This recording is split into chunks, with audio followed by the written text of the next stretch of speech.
Shri Eknathrao engineer ने प्रश्न किया, गुरु का आशीर्वाद न सही, पर यदि उनसे प्रोत्साहन भी न मिले तो उस नैराश्य के बारे में क्या? महर्षि, यह केवल अज्ञान ही है। यह खोज आवश्यक है कि निराशा आदि किसे हुई है। सुषुप्ति के पश्चात उत्पन्न अहंभाव का भूत ही ऐसे संकल्पों का शिकार बनता है। गाढ़ी निद्रा में उस व्यक्ति को यह सब व्यथित नहीं करता था। अब जागृत अवस्था में इससे कौन दुखित हुआ? सुषुप्ति की अवस्था ही सहज अवस्था के समान है। उसको यही खोजना एवं जानना होगा। भक्त, परंतु बिना प्रोत्साहन के उत्साह नहीं होता। महर्षि, क्या ध्यान करते समय व्यक्ति को किसी प्रकार की शांति का अनुभव नहीं होता? यही प्रगति का चिन्ह है। निरंतर अभ्यास द्वारा यह शांति अधिक गहन तथा अधिक दीर्घकालीन होती जाएगी। इससे लक्ष्य की प्राप्ति भी होगी। श्रीमद् भगवद गीता के 14 अध्याय के अंतिम श्लोकों में गुणातीत का वर्णन है। यही अंतिम अवस्था है। इससे पूर्व की अवस्थाएं अशुद्ध सत्व, मिश्रित सत्व तथा शुद्ध सत्व हैं। इनमें से जब राजस एवं तामस दबा देते हैं तब अशुद्ध सत्व है। मिश्रित सत्व अवस्था में सत्व यदा कदा प्रकाशित होता रहता है तथा शुद्ध सत्व राजस तथा तामस को दबा देता है। इन क्रमानुगत अवस्थाओं के बाद गुणातीत अवस्था का प्रादुर्भाव होता है। इंजीनियर श्री फाइडमैन अपने एक पत्र में लिखते हैं, महर्षि सदा ही मेरे साथ हैं, चाहे मैं उनका स्मरण करूं अथवा मैं उनका स्मरण न करूं, अन्यथा मैं कैसे जीवित हूं। श्री ग्रांट डफ, जो इससे पूर्व किसी विदेशी दूतावास में थे, लिखते हैं, महर्षि को मेरा सादर प्रणाम कहें। वे मेरे विचारों में मेरे प्रश्नों के उत्तर के रूप में ही नहीं अपितु उपस्थिति के रूप में भी प्रतीत होते हैं। श्री KS0N0 अय्यर ने कहा कि मेरी समझ में नहीं आता कि आध्यात्मिक जीवन तथा सांसारिक कार्यकलापों में कैसे सामंजस्य स्थापित हो सकता है। महर्षि ने उत्तर में योग वाशिष्ठ के कुछ श्लोक सुनाए। भक्त मन को उस पर एकाग्र किए बिना कार्य संतोषजनक रूप से संपादित नहीं किए जा सकते। ये कैसे हो कि मन आध्यात्मिकता में स्थिर रहे और साथ ही कार्य भी होता रहे? महर्षि, मन जागृत अवस्था में प्रतीत होता है जो केवल आत्मा का प्रक्षेप मात्र है। गाढ़ी निद्रा में तुम नहीं कहते तुम किसके पुत्र आदि हो। जैसे ही तुम जागृत होते हो तुम कहते हो कि तुम अमुक हो तथा अमुक एवं जगत को मान्यता देते हो और इसी प्रकार अन्य बातें कहने लगते हो। जगत लोक मात्र है। लोक लोक्यते इति लोक, जिसकी अनुभूति हो वही लोक अर्थात जगत है। कौन सा चक्षु इसे देखता है? वह चक्षु अहंकार है जो समय समय पर उदय होकर लुप्त होता रहता है, पर तुम स्वयं सदैव ही रहते हो। अतः जो अहंकार के परे है वही चैतन्य आत्मा है। मन गाढ़ी निद्रा में विलीन होता है, नष्ट नहीं होता। जो विलीन होता है वही पुनः उदय होता है। यह ध्यान में भी संभव है, किंतु यदि मन को नष्ट कर दिया जाए तो वह पुनः उदय नहीं होगा। योगी का लक्ष्य मन को समाप्त करना आवश्यक है, लय करना नहीं। ध्यान की शांति में मन लय हो जाता है, किंतु यह पर्याप्त नहीं है। मन को अन्य पूरक साधनाओं द्वारा नष्ट करना होगा। कुछ व्यक्ति साधारण संकल्प लेकर समाधि में गए और दीर्घकाल के उपरांत भी पुनः उसी विचार की धुन में जागृति में आए। इस अवधि में संसार में अनेक पीढ़ियां व्यतीत हो चुकी थीं। ऐसे योगी ने अपने मन को नष्ट नहीं किया था। मन को नष्ट करना उसे आत्मा से किंचित भी पृथक न मानना है। इस क्षण भी मन नहीं है। इस सत्य को जान लो। यदि दैनिक कार्यकलापों में नहीं तो फिर कैसे इस सत्य को जानोगे? ये स्वतः ही होते रहते हैं। ये जान लो कि इनका प्रेरक मन यथार्थ नहीं है बल्कि काल्पनिक है जो आत्मा से उत्पन्न होता है। इसी प्रकार मन नष्ट किया जा सकता है। श्री भगवान ने बाइबल का उद्धरण देते हुए कहा, शांत हो जाओ और जान लो कि मैं ईश्वर है, केवल एक ही है, अन्य कुछ भी नहीं। तथा बुद्धिमान का हृदय दक्षिण भाग में स्थित है और मूर्ख का वाम में। मसूला के एक व्यक्ति ने जिज्ञासा की, आत्मा की अनुभूति कैसे करें? महर्षि, प्रत्येक व्यक्ति अपने जीवन के प्रत्येक क्षण में आत्मा का अनुभव कर रहा है। भक्त, परंतु जैसी आकांक्षा है उस प्रकार आत्मा का अनुभव नहीं हो रहा है। महर्षि, हां, वर्तमान अनुभव विपरीत है, वास्तविकता से भिन्न। जो नहीं है उसे भ्रमवश जो है उसे युक्त कर लिया जाता है। भक्त, आत्मा को कैसे जाने? महर्षि, आत्मा की आंतर में खोज नहीं होती। खोज अनात्मा की ही हो सकती है। केवल अनात्मा का ही लोप हो सकता है। आत्मा सदैव स्वयं प्रत्यक्ष होने से स्वयं अपने आप में प्रकाशित होगी। आत्मा को अनेक नामों से कहा जाता है। आत्मा, ईश्वर, कुंडलिनी, मंत्र आदि। इनमें से किसी को भी अपना लो और आत्मा व्यक्त हो जाएगी। आत्मा से भिन्न ईश्वर नहीं है। इस समय कुंडलिनी मन के रूप में प्रकट हो रही है। मन के मूल को खोजने पर कुंडलिनी प्रकट होती है। मंत्र के जप से अन्य विचारों का लोप होकर मंत्र पर ध्यान केंद्रित होता है। अंततः मंत्र आत्मा में विलय होकर आत्मरूप प्रकाशित होता है। भक्त, आत्मज्ञान हेतु गुरु की आवश्यकता कब तक रहती है? महर्षि, जब तक लघु हल्का है तब तक गुरु भारी की आवश्यकता रहती है। लघु का कारण है स्वयं आरोपित किंतु भ्रम से अपने आप आत्मा को सीमित मानना। ईश्वर आराधना के फलस्वरूप उनसे दृढ़ भक्ति प्राप्त होती है, जिससे समर्पण होता है। भक्त के समर्पण के फलस्वरूप ईश्वरीय कृपा गुरु के रूप में व्यक्त होती है। गुरु जो वास्तव में ईश्वर ही है, भक्त का मार्गदर्शन कर बताता है कि ईश्वर तुम में है और वह आत्मा है। इससे मन अंतर्मुख हो अंततः साक्षात्कार करता है। आत्मानुभव करने की अवस्था तक साधन की आवश्यकता है। तब आत्मा का स्वतः प्रकाशित होना आवश्यक है, अन्यथा आनंदपूर्ण नहीं होगा। इस सहज अवस्था की प्राप्ति तक कुछ न कुछ प्रयास आवश्यक है। भक्त, इन प्रयासों से हमारे सांसारिक जीवन की संगति नहीं बैठती। महर्षि, तुम क्यों विचार करते हो कि तुम क्रियाशील हो? तुम्हारे यहां आने का पूरा उदाहरण लें। तुम घर से बैलगाड़ी में चले, रेल में बैठे, यहां रेलवे स्टेशन पर उतरे, वहां बैलगाड़ी में बैठे और स्वयं को इस आश्रम में पाया। किसी के पूछने पर तुम कहते हो कि तुम अपने शहर से पूरा मार्ग चलकर यहां आए हो। क्या यह सत्य है? क्या वास्तविकता यह नहीं है कि तुम जैसे थे वैसे ही रहे और समस्त मार्ग वाहन ही चेष्टा करते रहे? जिस प्रकार उस कार्य को भी तुम भ्रांतिवश अपने स्वयं का कार्य मान लेते हो, उसी प्रकार अन्य कार्यों के लिए भी ऐसा ही समझो। वे स्वयं तुम्हारे नहीं हैं, वे ईश्वरीय कार्य हैं। भक्त, इस विचार का परिणाम मानसिक शून्यता होगी और कार्य की ठीक ठीक प्रगति नहीं होगी। महर्षि, इस शून्यता तक पहुंच जाओ, तब बाद में मुझसे कहना। भक्त, ऐसा कहा जाता है ज्ञानियों का दर्शन आत्म साक्षात्कार में सहायक होता है। महर्षि, हां, वह सहायक होता है। भक्त, क्या आपके पास मेरी वर्तमान यात्रा मुझे वह प्राप्त नहीं कराएगी? महर्षि, कुछ रुक कर। क्या प्राप्त करना है? किसको? विचार करो, अनुसंधान करो। यह संशय किसको है? यदि स्रोत को खोज लें, संशय लुप्त हो जाएगा। एक इंजीनियर ने पूछा, पशु वातावरण व परिवर्तनों के होते हुए भी अपने प्राकृतिक नियमों का पालन करते हुए दिखते हैं, जबकि मनुष्य सामाजिक नियमों का उल्लंघन करता है तथा किसी भी निर्धारित नियम से बंधा हुआ नहीं है। पशु तो पूर्ववत आचरण कर रहे हैं, परंतु मानव पतन की ओर जाता हुआ प्रतीत होता है। क्या यह ऐसा नहीं है? महर्षि, पर्याप्त समय पश्चात उपनिषद व शास्त्रों का कहना है कि बिना साक्षात्कार के मानव पशु ही हैं। संभवतया वे अधिक निकृष्ट हैं। एक सरल और अत्यंत श्रद्धालु भक्त का एकमात्र 3 वर्षीय बालक दिवंगत हो गया। अगले दिन वह सपरिवार आश्रम में आया। महर्षि ने उनके संदर्भ में कहा, मन के अभ्यास से मनुष्य दुख तथा शोक को धैर्य के साथ सहन कर सकता है। संतान का वियोग सब दुखों से कठोरतम है। जब तक तुम अपने को एक निश्चित आकार मानोगे, तभी तक दुख रहेगा। उस आकार से अतीत होने पर यह अनुभव होगा कि आत्मा अमर है। वहां न मृत्यु है न जन्म। जन्म केवल शरीर का है। शरीर देहभाव की सृष्टि है, किंतु सामान्यतया अहंकार देह से पृथक दृष्टिगोचर नहीं होता। उसका सदैव देह से तादात्म्य माना जाता है। विचार ही महत्वपूर्ण है।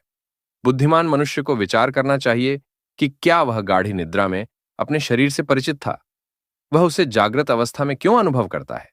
किंतु यद्यपि सुषुप्ति में देहानुभूति नहीं थी, पर क्या तब आत्मा का अस्तित्व नहीं था? गाढ़ी निद्रा में वह कैसे था? जागृति में वह कैसे है? क्या अंतर है? अहंकार का उदय होना ही जागना है। उसी समय संकल्प उदय होते हैं। उसको मालूम करने दो कि संकल्प किसको है, वे कहां से उदय होते हैं। उनका उदय चैतन्य आत्मा से ही हो सकता है। इसकी अस्पष्ट अनुभूति भी अहंकार के निराकरण में सहायक होती है। तदुपरांत एक अनंत सत्ता की अनुभूति संभव हो जाती है। उस अवस्था में शाश्वत सत्ता के अतिरिक्त अन्य व्यक्तित्व नहीं रहता। तब वहां न मृत्यु का विचार है न शोक का। यदि मनुष्य यह मानता है कि उसका जन्म हुआ है, तो वह मृत्यु के भय को टाल नहीं सकता। उसे यह मालूम करना है कि क्या उसका जन्म हुआ है अथवा क्या आत्मा का जन्म होता है। उसे यह ज्ञात होगा कि आत्मा सदैव ही रहती है। जन्म लेने वाला शरीर संकल्पों में परिवर्तित हो जाता है तथा संकल्प का उदय ही सारे अनिष्ट की जड़ है।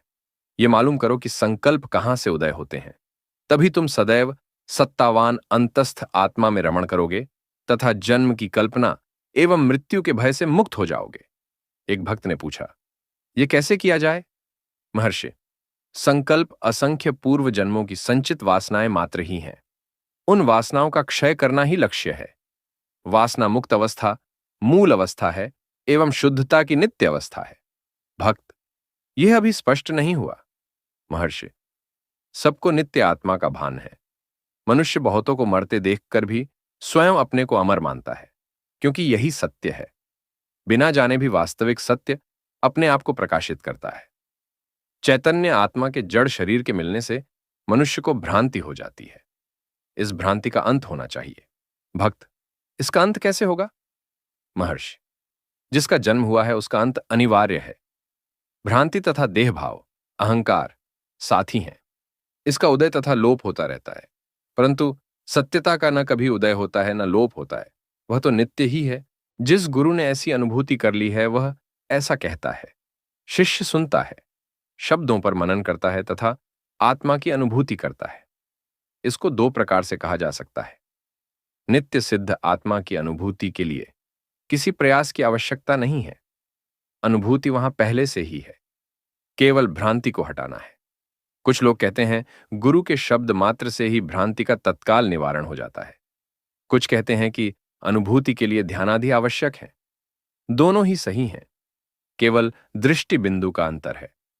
भक्त, क्या ध्यान आवश्यक है?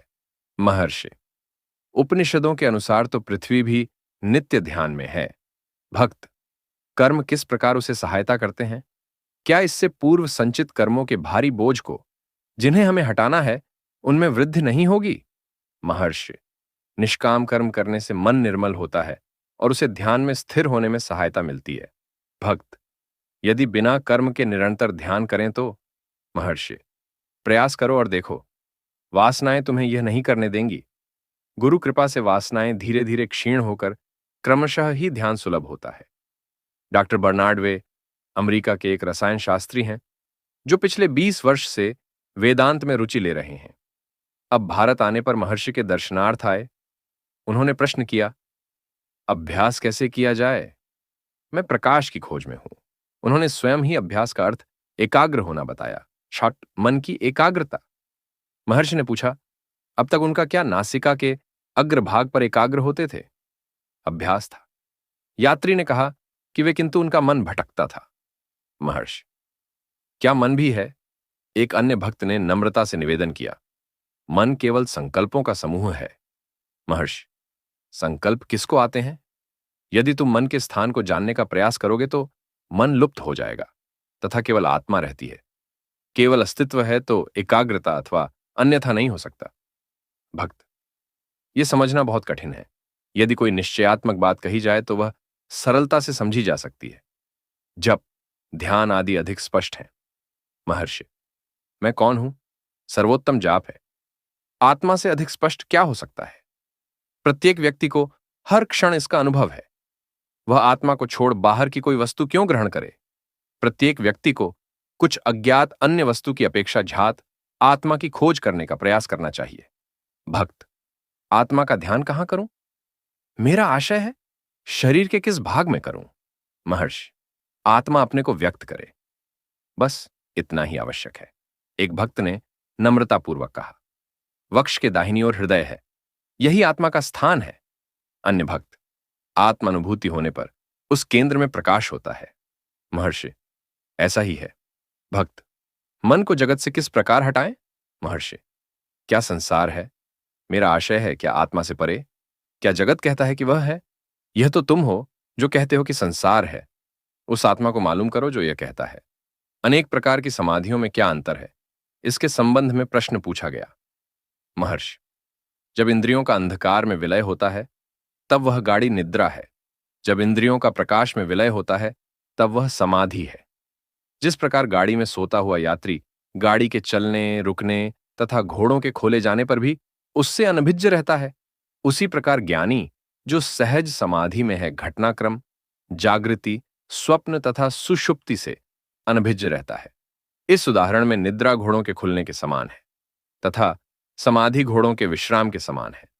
चूंकि इंद्रियां कर्म करने को उसी प्रकार प्रस्तुत रहती हैं जिस प्रकार के विश्राम के बाद घोड़े चलने को तत्पर रहते हैं। समाधि में सिर नीचे नहीं झुकता, चूंकि निष्क्रिय होते हुए भी इंद्रियां विद्यमान हैं, जबकि निद्रा में सिर नीचे झुक जाता है क्योंकि इंद्रियां अंधकार में विलीन हो जाती हैं। कैवल्य समाधि में क्रियाएं प्राणधारक एवं मानसिक, जागृति, स्वप्न तथा सुषुप्ति केवल विलीन होकर समाधि से अन्य अवस्था होते ही प्रकट हो जाती है। सहज समाधि में प्राणधारक तथा मानसिक क्रियाएं एवं तीनों अवस्थाएं पूर्णतया नष्ट हो जाती हैं और फिर कभी भी पुनः प्रकट नहीं होती। यद्यपि अन्य व्यक्ति ज्ञानी को खाता, बात करता, चलता देखकर उसे क्रियाशील मानते हैं, वह स्वयं इन क्रियाओं से अनभिज्ञ रहता है, जबकि अन्य व्यक्तियों को उसकी सक्रियता का भान है। ये क्रियाएं उसकी देह की हैं, उसके स्वरूप की नहीं। जहां तक उसका संबंध है, वह सोते हुए उस यात्री अथवा उस बालक के समान है जिसे गहन निद्रा में बाधा डालकर दुग्ध पान करा दिया जाए, जिसका उसे भान नहीं है। अगले दिन बालक कहता है कि मैंने दूध बिल्कुल नहीं पिया तथा मैं बिना उसके सो गया था।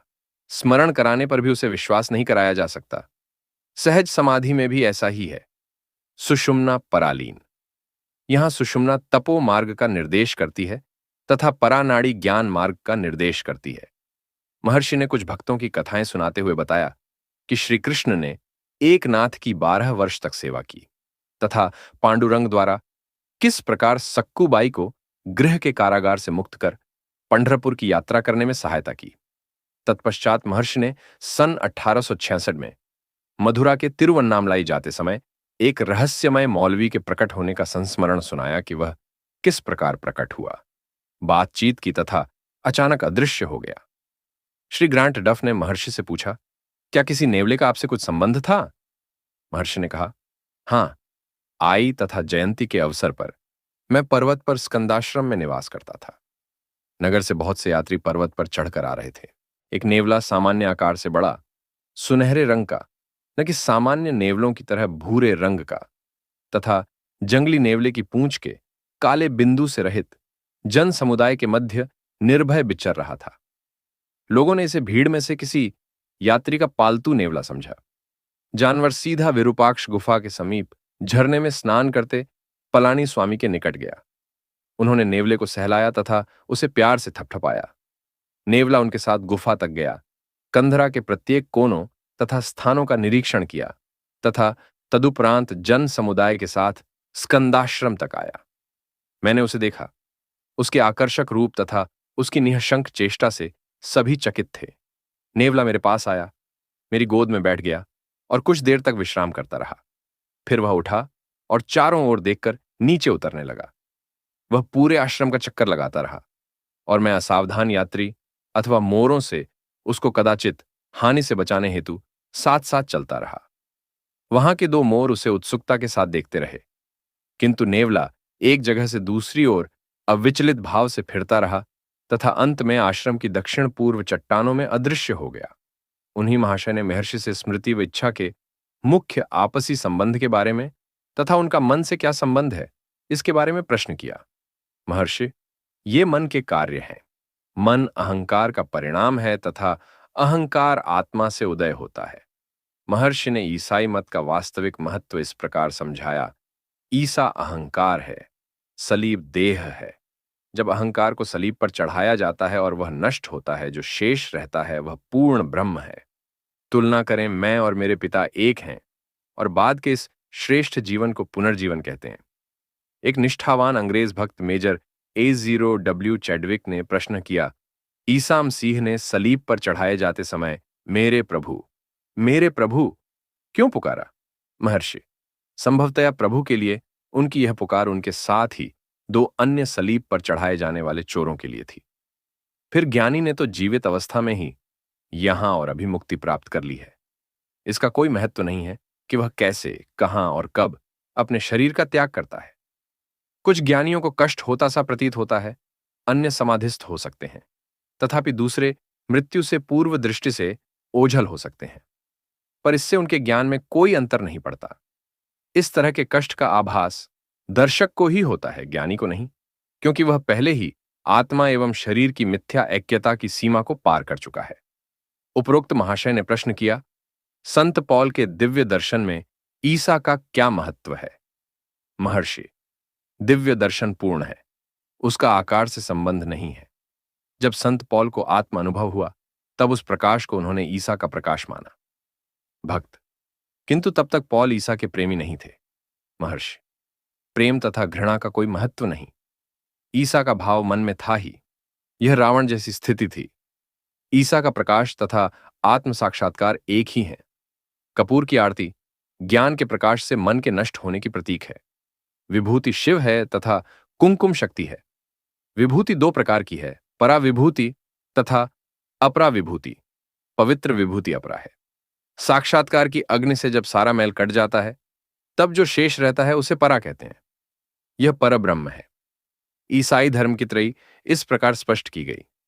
प्रभु पिता ईश्वर के सदृश्य हैं, प्रभु पवित्र आत्मा आत्मा के सदृश्य हैं, प्रभु पुत्र गुरु के सदृश्य हैं। ईश्वरो गुरुरात्मेति मूर्ति भेदा विभागिने व्योमवद व्याप्त देहाय दक्षिणामूर्तये नमः।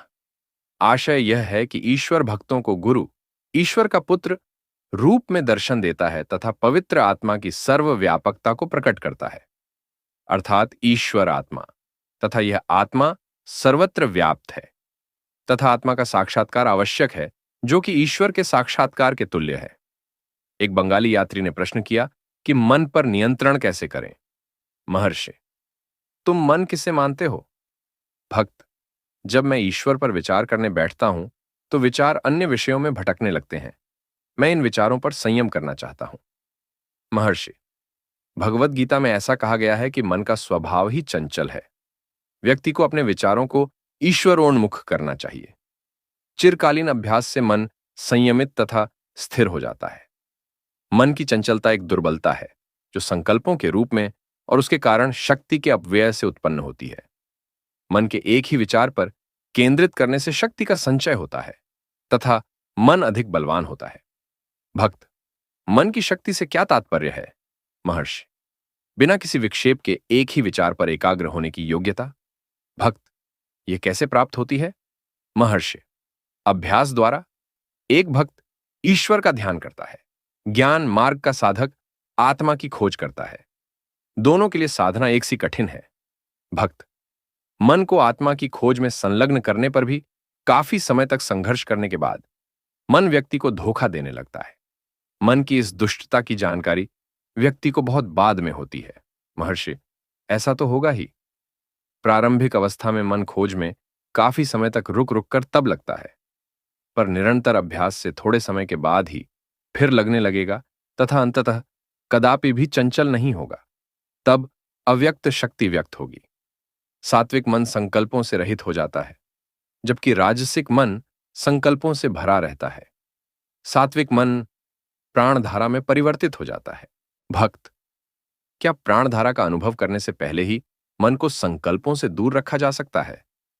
महर्षि, हां, धारा तो पूर्व से ही विद्यमान है। एक यात्री ने पूछा, एक मत है कि स्थूल पदार्थों पर ही ध्यान का अभ्यास करना उचित है। मन के नष्ट करने का निरंतर अभ्यास घातक हो सकता है। महर्षि, किसके लिए घातक हो सकता है? क्या आत्मा से परे भी कोई हनन हो सकता है? शाश्वत मैं असीमित समुद्र है। अहंकार, मैं भाव, इस पर एक बुलबुला मात्र है जिसे जीव कहते हैं, अर्थात जीवात्मा। बुलबुला भी जल ही है। जब वह फूटता है तब केवल समुद्र में मिल जाता है। बुलबुले के रूप में भी यह सागर का ही अंश है।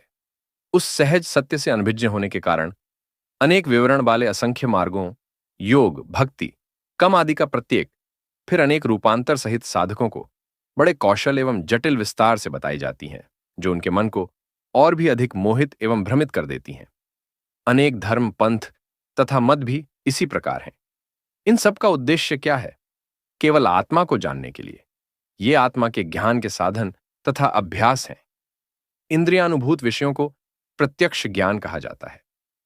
क्या आत्मा से अधिक प्रत्यक्ष और कोई वस्तु हो सकती है जिसका किसी इंद्रिय की सहायता के बिना प्रतिक्षण अनुभव हो रहा है?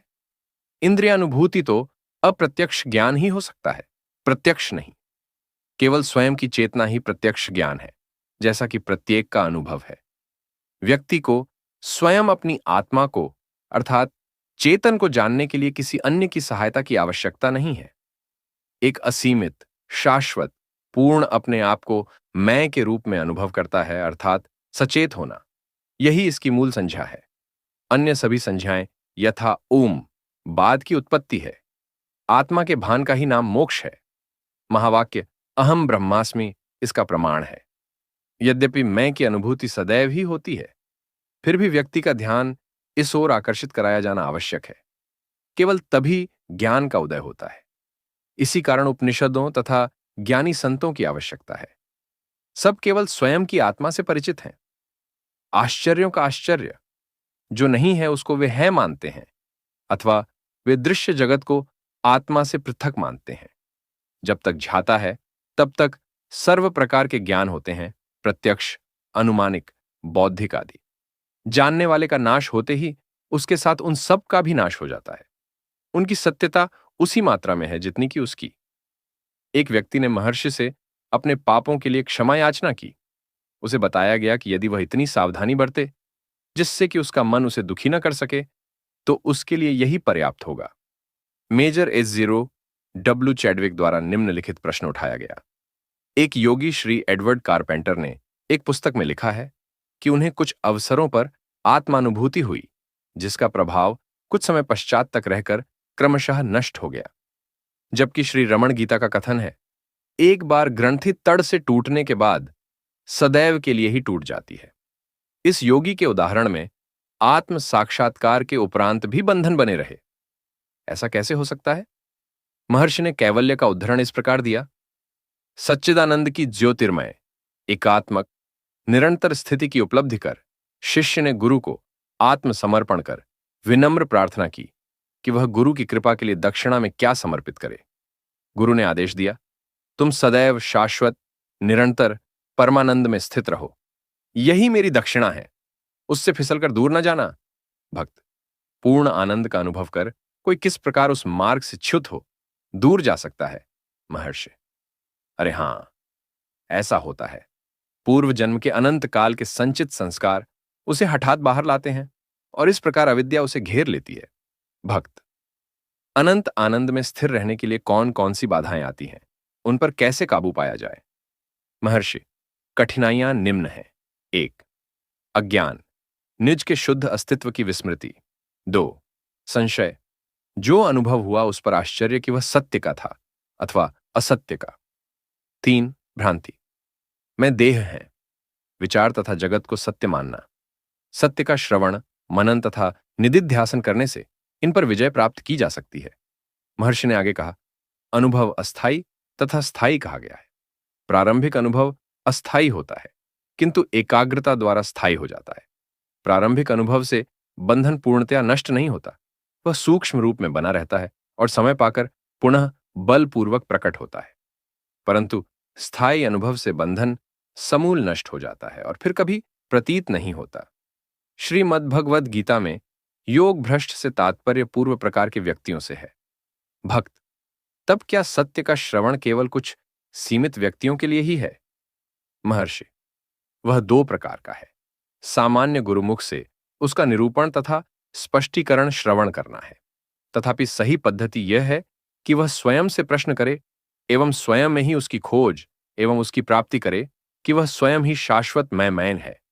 इस अनुभव का मनन करना ही द्वितीय सोपान है तथा एकाग्र हो उसी भाव में स्थिर रहना तृतीय सोपान है। क्या अस्थायी आनंद को समाधि कह सकते हैं?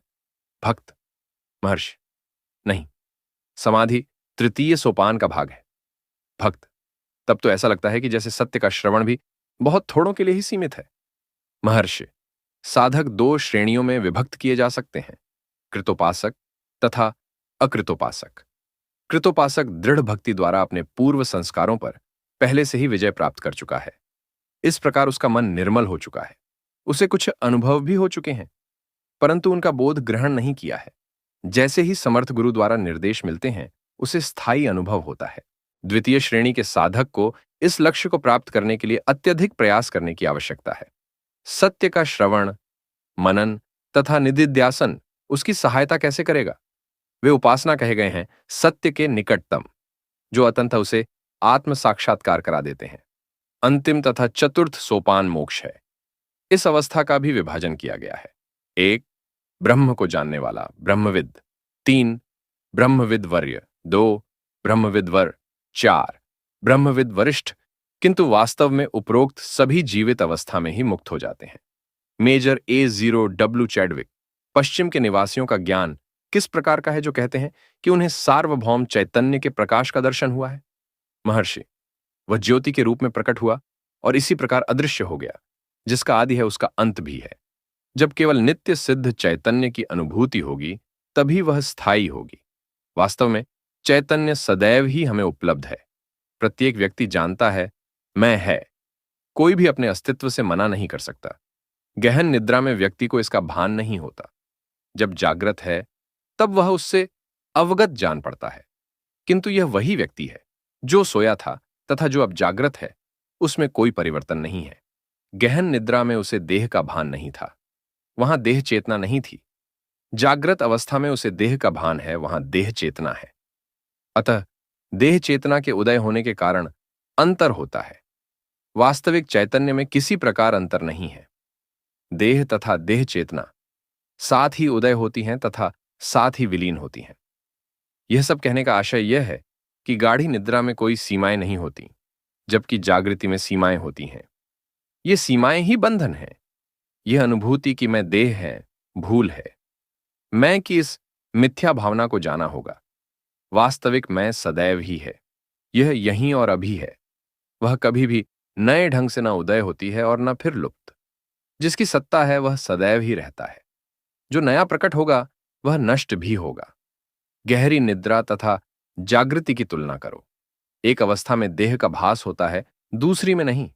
अतः देह नष्ट ही होगी। चैतन्य की सत्ता पहले भी थी, अतः यह देह के बाद भी रहेगी। वास्तव में ऐसा कोई भी नहीं है जो यह न कहता हो कि मैं है। यह मिथ्या ज्ञान कि मैं देह हूं, सारे अनिष्ट की जड़ है। इस मिथ्या ज्ञान को हटाना आवश्यक है। यही साक्षात्कार है। साक्षात्कार किसी नवीन वस्तु की प्राप्ति नहीं है और न यह कोई नवीन क्षमता है। यह सब माया छद्म को हटाना मात्र है।